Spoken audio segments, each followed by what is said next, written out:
Assalamualaikum warahmatullahi wabarakatuh. Selamat pagi semuanya. Bagaimana kabarnya anak-anak hari ini? Semoga selalu diberikan kesehatan. Jadi pada pertemuan IPA kali ini kita akan belajar mengenai materi pencemaran lingkungan. Sebelum masuk ke materi, kita perlu tahu tujuan belajar anak-anak hari ini. Jadi tujuan belajar anak-anak hari ini, anak-anak bisa menjelaskan pengertian pencemaran lingkungan, menjelaskan pengertian pencemaran air, terus dapat mengidentifikasi penyebab pencemaran air melalui percobaan, dapat menganalisis penyebab pencemaran air dan dampaknya bagi ekosistem melalui percobaan ikan, dan terampil menyajikan gagasan penyelesaian pencemaran air dalam bentuk laporan berdasarkan percobaan. Nah, lalu apa sih pencemaran lingkungan itu?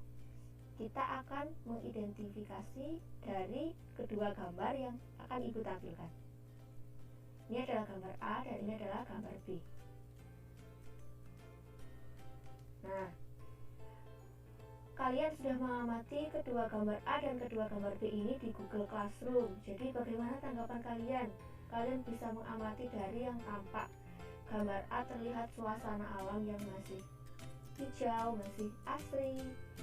Sedangkan gambar B kalian bisa lihat sendiri, di situ lingkungannya sudah terlihat kotor, banyak asap. Nah, dari kedua gambar A dan kedua gambar B, apakah kalian bisa menyimpulkan apa sih pencemaran lingkungan itu? Nah, pencemaran lingkungan itu adalah masuknya makhluk hidup, zat, energi, atau komponen lain ke dalam lingkungan, atau berubahnya tatanan lingkungan akibat kegiatan manusia dan proses alam.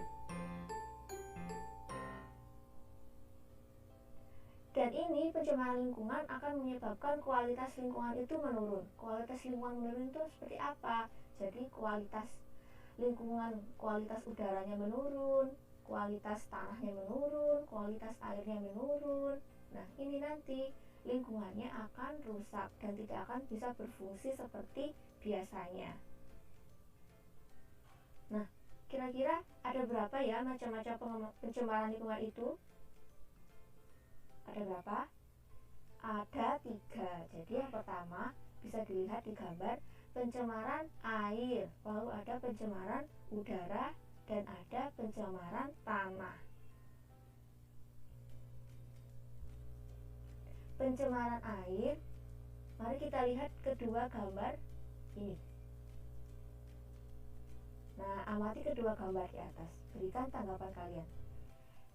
Gambar yang pertama itu gambar apa? Itu ada gambar perairan yang kemasukan suatu zat, ada busanya. Lalu yang gambar di sampingnya ada ikan.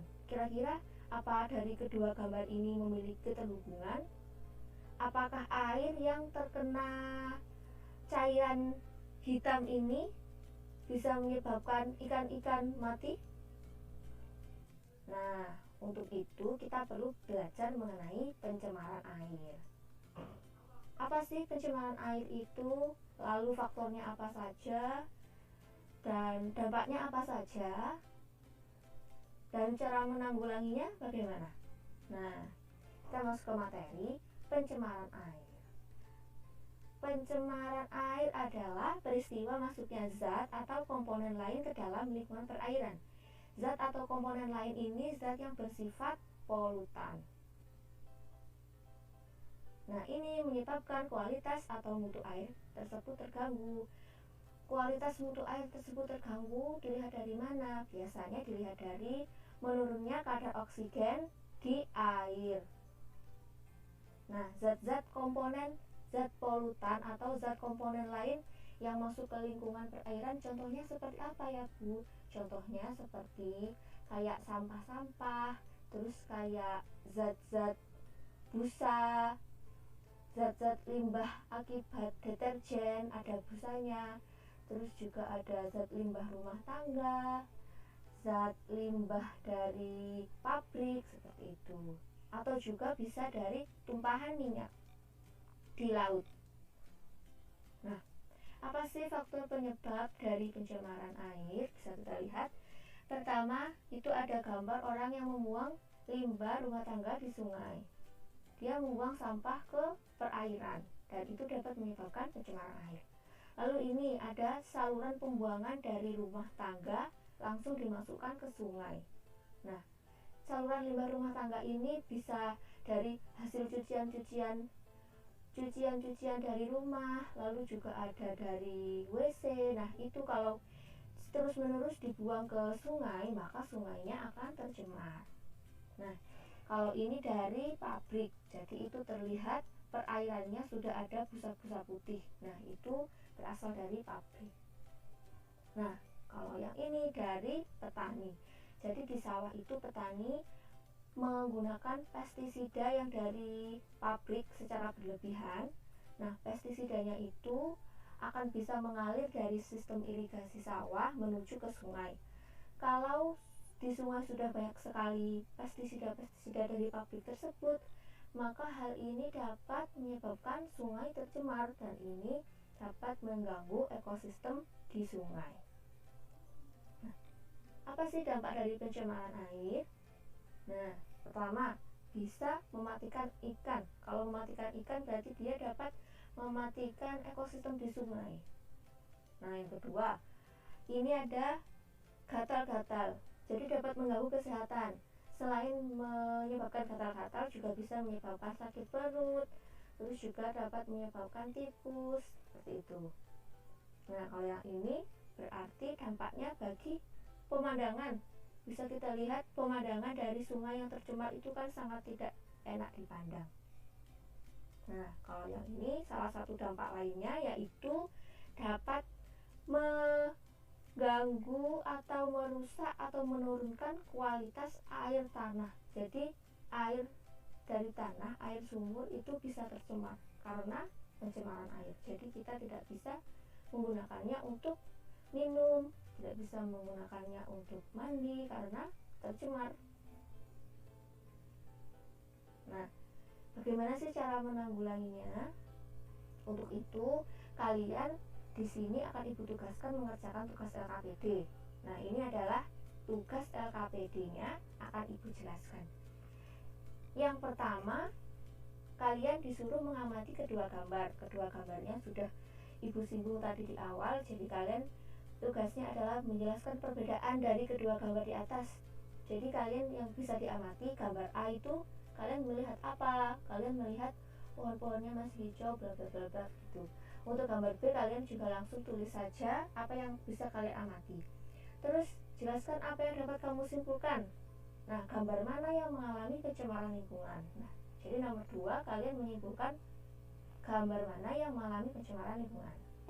Nah, untuk soal yang nomor 2 di LKPD kalian sama, yaitu yang pertama kalian menuliskan apa yang dapat kamu lihat dan amati dari kedua gambar. Jadi gambar 1 menunjukkan gambar air yang bagaimana, gambar 2 menunjukkan bagaimana gitu. Untuk yang pertanyaan berikutnya, apakah gambar 1 dan gambar 2 memiliki hubungan? Nah, jadi kalian menganalisis apa sih kira-kira hubungannya dari gambar 1 dan gambar 2 gitu. Nah, untuk soal yang ketiga, kalian di sini Ibu tugaskan untuk melakukan praktikum atau percobaan. Nah, praktikum ini tentang pengaruh pencemaran air terhadap daya tahan hidup ikan. Nah, jadi kalian nanti bisa menganalisis pengaruh pencemaran air terhadap hidup ikan. Kalian harus menyiapkan alat-alat dan bahannya. Ini insya Allah bisa dicari dengan mudah. Jadi kalian butuh 3 ikan. Ikan di sini kalian terserah mau ikan nyari di sungai atau kalian mau beli ikan yang kecil-kecil di bapak-bapak gerobak itu, beli saja cuma 3 ikan yang kecil-kecil. Lalu kalian juga menyiapkan deterjen atau sabun cuci. Lalu ada air secukupnya. Terus juga kalian menyiapkan 3 gelas air mineral plastik kosong. Terus stopwatch atau HP ini untuk mengukur. Kalau nggak ada stopwatch atau HP kalian bisa pakai jam saja. Terus ada 1 sendok makan. Nah, caranya kalian melakukan praktikum, nanti kalian siapkan 3 botol air, 3 gelas tadi diisi air 3/4 bagian. Jadi ngisi airnya jangan penuh-penuh. Nanti di masing-masing gelas dikasih tanda gelas A, B, dan C. Untuk gelas A nanti isinya hanya air. Untuk gelas B nanti isinya air ditambah 1 sendok makan deterjen. Untuk yang gelas C isinya itu air ditambah 2 sendok makan deterjen. Nah, nanti kalian aduk, tapi jangan terlalu mengaduk supaya nggak timbul busa yang banyak ya. Nah, terus kalian siapkan stopwatch atau pengatur waktu, atau kalian juga bisa melihat jam.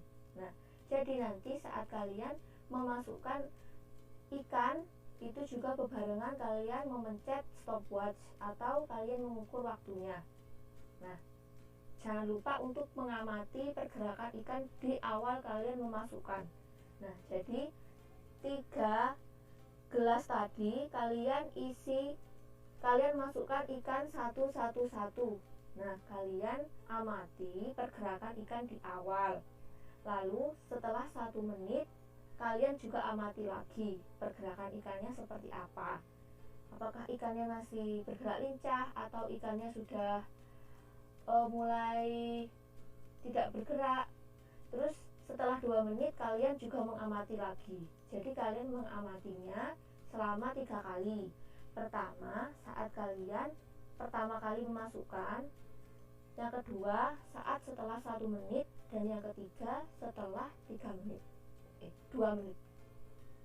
Lalu jangan lupa dicatat pada tabel. Nah, di sini kalian jangan lupa untuk memfoto saat kalian praktikum.